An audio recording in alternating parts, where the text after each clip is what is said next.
The Tanzanian government has suspended a fuel levy of 100 shillings, the equivalent of 0.043 US cents, for the next 3 months to help keep a price hike at bay. But despite the move, a litre of fuel in the country now costs just over $1, a 2.5% increase from last month. With the conflict in Ukraine putting pressure on global fuel prices, the government says it is doing all it can to keep prices in the country manageable. The suspension of the levy has helped a bit to lessen the pain of rising prices.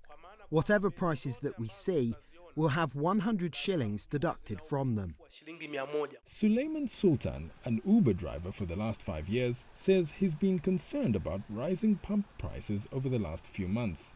However, he says the removal of the fuel levy will give him some form of relief. Truthfully, the 100 shilling levy was hurting us, especially those of us who refuel 2 or 3 times a day.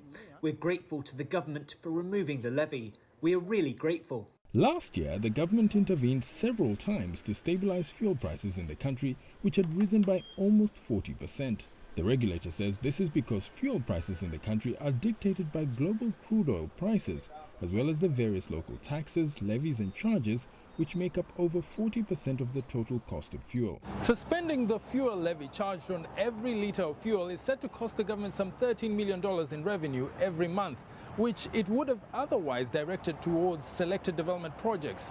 The government feels this is a small price to pay to keep the country's vehicles on the road. Retailers of petroleum products in the country say the suspension of the fuel levy has helped stabilize prices, but they say going forward, finding a way to keep prices affordable is crucial for the health of the economy.